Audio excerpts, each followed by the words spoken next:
everyone, I mean everyone, has something that's holding them back from their full potential. Welcome to the Freedom Point Real Estate Podcast, where we talk about creating more time freedom through passive real estate investing. Passive investing in real estate challenges conventional investment wisdom. We are passionate about learning and sharing resources with others who are ready to transform their investing mindset. Quick disclaimer as always, I am not a CPA, I am not an attorney or a financial advisor. This is not financial advice, not telling you or anyone else what to do. The views and opinions expressed in these podcasts are provided for education and informational purposes only and are not necessarily the views of my employer, ADP. I'm glad you're here. Now let's dig in. All right, welcome back, Freedom Point Podcast listeners. Thank you again for jumping into another episode of the Freedom Point. So glad you're here with us today. I have an amazing guest, Clint Hatton. Clint, welcome to the show. Thanks, Jeremy. It's a pleasure to be with you today. Yeah, absolutely. Really appreciate you spending some time with our listening audience today. Before we get started, I'm going to give a short, brief bio on Clint, and we can get started. Clint has trained and empowered over 8,000 leaders, impacting clients ranging from nonprofits to Fortune 150 companies, such as, get this, Starbucks, Westinghouse Electric, and Liberty Mutual. At the heart of BigBoldBrave's mission lies the empowerment of leaders to shatter limiting beliefs, conquer challenges, and fearlessly help others navigating the journey of life. Clint, that's quite a message there, quite a bit of a story, a little bio on yourself. Maybe you can kind of help our listening audience to learn a little bit more about you, what you're passionate about, what you're focused on today, et cetera. Yeah, thank you, Jeremy. And I appreciate the introduction.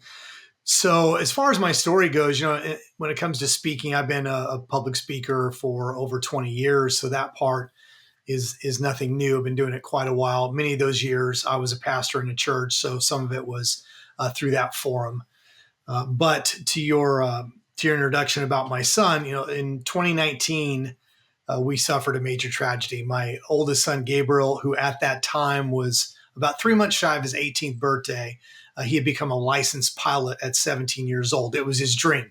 It was the thing that from about 8 years old up until that stage, it was like the one thing he really wanted to do. And he pursued it and actually soloed before he even was able to drive a car, which was kind of a weird experience. But he was just very passionate, very bold, very brave and courageous. And so ultimately on September 23rd, it was just a normal day. And he was out getting his hours, which is very typical for any pilot, not just a young pilot. Any new pilot's trying to get hours, the best they can. And so he took a trip to Arkansas, which is north of us where we are here in Dallas, Texas. Landed just fine, dropped off a friend.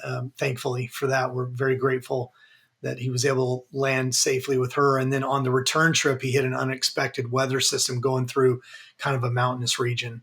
And when that happened, he suffered from spatial disorientation, which most of our listeners are familiar, at least with the Kobe Bryant crash because of his fame. That guy had $1 million, aircraft and still suffered from it. And so he crashed and lost his life. And so as you can imagine, I'm a father of 3 boys. I have 2 other boys, been married 21 years.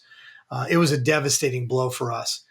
And so, through the grieving process and just beginning to come out of that as a family, one of the things that, an event like that does is it really makes you start to turn over every rock of your life. You really begin to take a hard look at how you spend your time, because we all know that we have limited time and nobody's promised tomorrow. We say it casually and don't think much about it.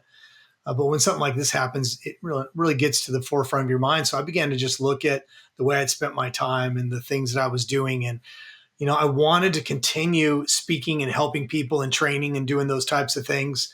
But as I said earlier, up to that point, a lot of my stuff was really kind of pulled within the 4 walls of the church. So I really wanted to go outside of that. And, COVID happened, Jeremy, during the same time. Literally, COVID hit 3 months after he passed away. So we don't need to make any political statements at all. We know the entire world, no matter where you stood on how things unfolded, tremendous amount of fear, uncertainty. People didn't know, what was going to happen, what our lives changed forever, all those things. And so that was all kind of happening at the same time for me. And ultimately, I decided to launch BigBoldBrave about 2 years ago, which is my own personal development and transformational speaking company. And I decided I wanted to start, going out and helping people, train people on the 5 primary topics that I talk about that I believe bleed into every area of your life. Is first of all, courage. I believe we got to be courageous in the world that we live in, right? Then there's a creative genius in everybody. I truly believe that everybody has one. I believe in the power of compassion. I believe that collaboration, like what you and I are doing right here, just 2 guys talking and sharing a story, has the ability to impact people in a way that one person can't. And then lastly, what I do a lot of is conscious leadership, which is really just a leadership model where you go to great lengths to be just very aware, not just how you lead ABC, but the impact you're truly having on people, getting feedback, finding out how people actually experience you being you. So that kind of gets you caught up to speed of what I'm doing now. And I'm very passionate about that. And so I've had the opportunity to do that with some, big companies. And also I work with a company on the side called Excellent Cultures that we do a lot of stuff in the corporate realm with that as well. Yeah, well, I appreciate you, Clint, sharing kind of your backstory, obviously of your son's, tragic death there, and how you've been able to really, use that event in his life to really impact, others, from a legacy perspective. My question kind of for you is this, and that is, how has that life event that you went through on a personal level, how has it really affected your marriage, your family life, your friendships, et cetera? Yeah, and that's a great question because, if anybody listening that's been touched by something like this or knows someone that has, often marriages fail and often families fall apart. And, I do think, Jeremy, I had a little bit of an advantage, if there is one, in that regard, because I had been helping people in really tough circumstances for a number of years, including losing a loved one. And so, I was very aware that if we didn't go about things in a very intentional way, then we could really run into some problems. So specific to my marriage, we've always had a very strong communication. We've had strong communication between the two of us. But I think when that happened, when you start talking about going through really tough times and trauma, whether it's losing someone or really tough financial circumstances or just the gut punches of life that we all experience, you really have to work even harder to try and make sure that you take time to understand what the other person is going through. And so, for a lot of it in our marriage, it's been just a lot of frequent conversations of just saying, hey, how you doing? And we had just a very simple phrase for us as far as the story with Gabriel. We just say, how you doing with Gabriel? And then, if we needed to talk through something, we talk through something.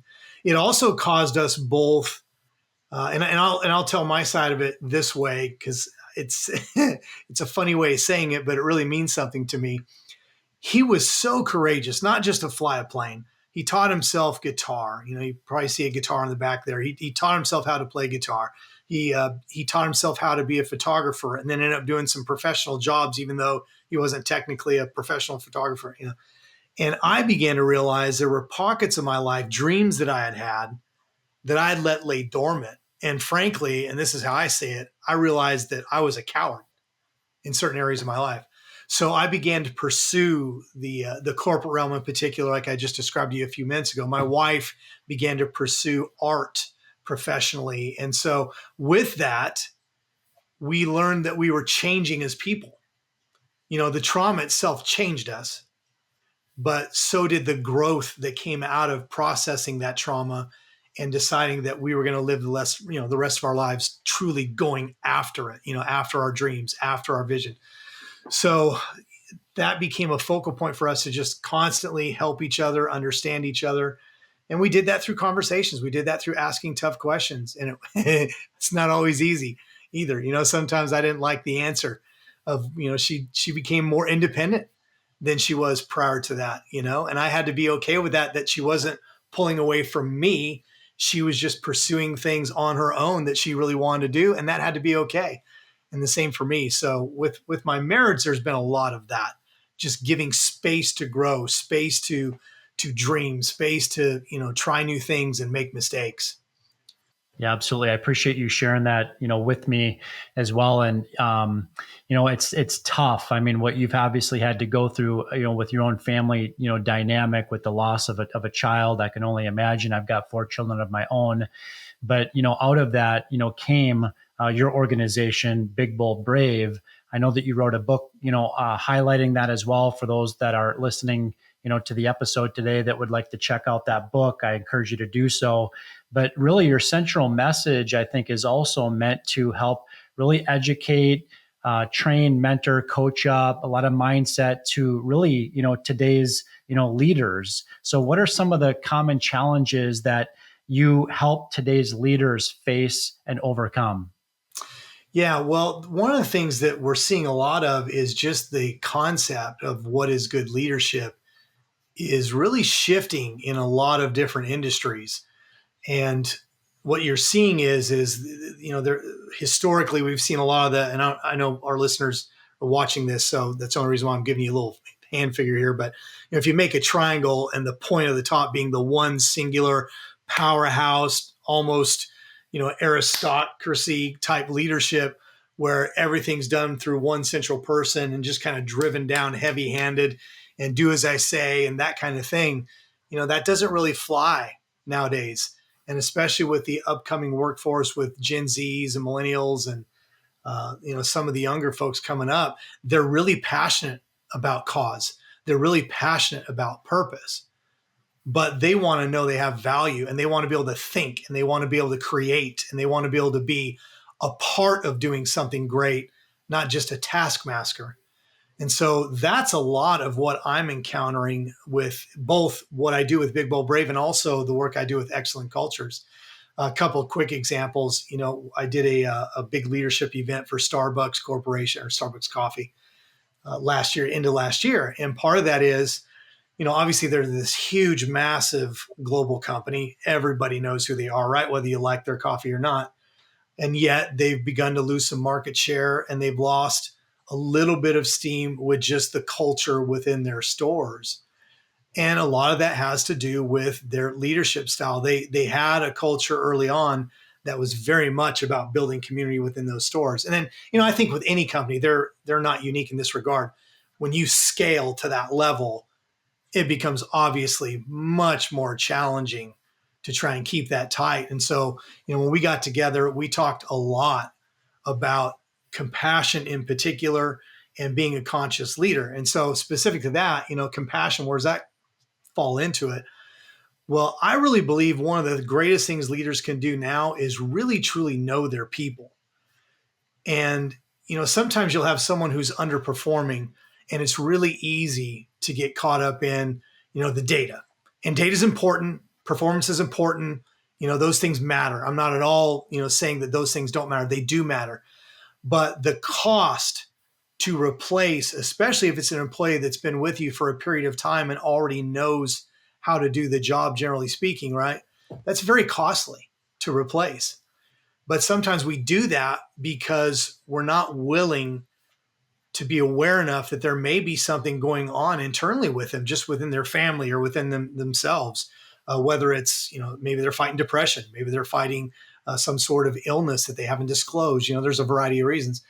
So I really think one of the big things we're seeing now is leaders who are willing to take that step and make this part of their leadership culture, where you take some time to get to know your employees' stories. And there's something amazing about that, Jeremy. You can be frustrated with someone, and this can be true. This can be true with your spouse, your kids, your friends.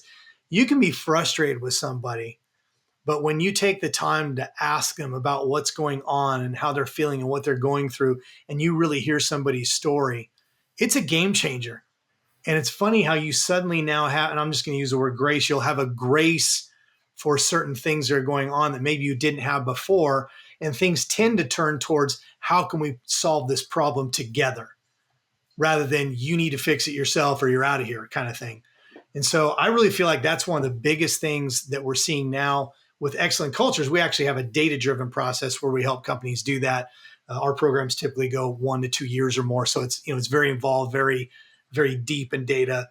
And there's a lot of assessments that take place over the course of time to make sure you're moving the needle, because as you know, gauging, the culture as far as interpersonal goes can be a little bit difficult to gauge. So you need some assessments to be able to actually see that you're moving the needle. It's not woo woo or just we're talking about our emotions only, but it's a need. It's a need for the the culture and the world that we live in today, and it's a big part of what we do. Yeah, that's great. I know that you've got and have done some work with some organizations that maybe there exists some type of a toxic corporate culture, right? What are some of the ways in which you've been able to step into an organization and really help the people within that organization, really turn around the toxic corporate culture maybe that exists today or is as prevalent in that organization? Yeah, that's a great question, because a lot of times an organization, nobody likes to use the word they're toxic, right? There's not really very many occasions where somebody's calling us up and saying, "Hey, I've developed this really toxic culture," but they recognize maybe there's processes or people problems or issues that need to improve. So the first step of that, Jeremy, is you have to become aware. So one of the first things we'll do is we'll give them an assessment, and it's a very detailed, very technical assessment. It's been built by these PhD statisticians who have been doing this for 40 years. So it's very accurate, a very deep dive. But what it does, it gives you a very clear, accurate picture of what's going on in your organization. And there's something different about that for most executives. When you're seeing it in a data form, it's kind of hard to argue with. If you're only hearing an employee complain about it, then you may or may not take it seriously, right? So that's the first stage. The first stage is taking the assessments that reveal, okay, we've got some cultural issues here that could definitely see some improvement. Let's take the next step. And then the next step, it's very customized. So there is no 1, 2, 3 necessarily. But the second thing is whether we do it through a workshop or whether we do it through some private sessions, we'll walk them through a lot of the things that happen in all of us, because we all are leaders. We may have different leadership levels on a leadership chart, but we're all leading ourselves.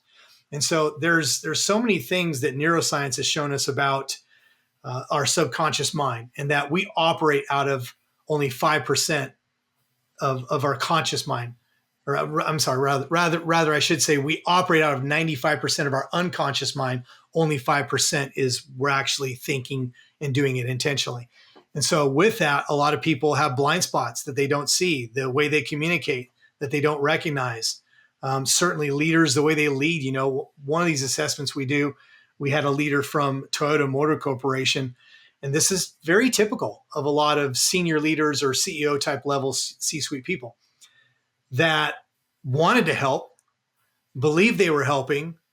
And when they took this assessment and you get back this chart that makes it very clear, it's color coded. I mean, it's very easy to read. You can see very quickly, oh my gosh. And he was shocked that the way he thought people experienced him was very different. And what that does is that gives you a starting point, that gives you something to work with. So then we go to work with some very specific things. I'll give you just a couple of things that, people listening to this could try out. We use, again, data-driven processes to back this up. But one thing we do is something called a MOLO, which is more of, less of. And we'll take a particular leader, we'll put them together with a group of peers. And what they'll do is they'll present that person with things that they could do more of that would be very helpful to the organization or the team, and things that they could do less of. A less of may be something as simple as you're going in to meet with your boss. He's asked you to give you a download, and you're trying to give him a download, and he's doing this. He's looking at his phone the whole time or his laptop, and he's not paying attention, right? So we do these simple things, but they're transformative because they really create a connection. They create an agreement and a unity of purpose and where we're trying to go and how we're trying to help one another. So those are a couple of examples of some typical things. Yeah, no, Clint, that's great. Really appreciate you sharing that. That's some tremendous value that you've given to our audience. My next question for you is really, kind of what's next, for Big, Bold, Brave. What's your maybe plans as we kind of, look at the back half here of, 2024 and beyond? Where do you see your organization going? Yeah, that's a great question. And I wish I had a crystallized answer to that. This last 6 months has been very interesting because even though what I do with Big Bold Brave and then what I'm doing as part of the team of Excellent Cultures, they're related, very, very much bleed over a little bit, but they're also very different in that I tend to talk to more on just the people side of things.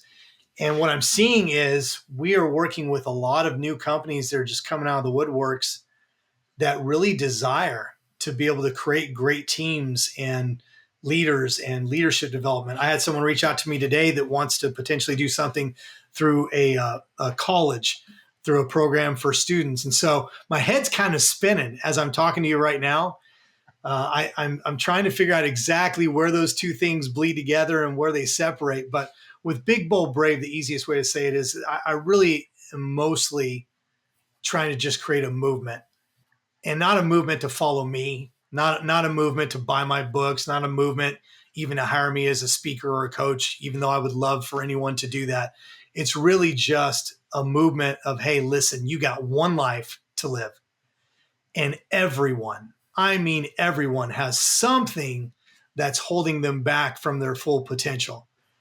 And what I would propose to you is figure it out. And you're going to need some help figuring it out. So if it's not me, find a coach somewhere else. Find a friend you know who's doing business well. I know you're an expert in the real estate investment industry. So somebody be crazy if they're wanting to get involved in that, not to reach out to you and say, hey, I've wanted to do this my whole life. I've always been too afraid. I don't know how to do it. I have no clue. I know you're successful. Jeremy, will you help me do it? And that's really what Big Bold Brave is for me. It's a movement. It's a mindset of you got one crack at this thing. Don't settle. Don't let fear stop you. Do whatever it takes. Take classes, get a mentor, step out. In my case, I wrote a book. I've been talking about writing a book for 20 years. I had people literally, Jeremy, no joke, for 20 years tell me, when are you going to write a book? And I didn't know it was going to be about what I wrote it about. But those were things that finally I'm just like, yeah, why haven't I done it? And I've done it. So Big Bold Brave, it's just, man, it's a mission and it's unfolding, and we'll see where it goes. With Excellent Cultures, we have a very clear mantra, and that is we want to build companies that can create the type of culture that the people from top to bottom are ready to get up 2 hours early to go to work because the vision is so clear. They have such value in it, and they know they're such an integral part of it that they can't hardly wait to go solve the problems that they've been assigned to solve, and that they prosper, and that they increase their business, and that people really live out their purpose and their destiny. So a lot clearer on the excellent culture side of things. I hope that answered your question. No, that's fantastic, Clint. I really appreciate it. It's very inspiring. At the same time, I think about, the big, bold decisions that I've had to make in my own life. And sometimes, we tend to get a little bit of analysis paralysis, and there's risks involved in taking action.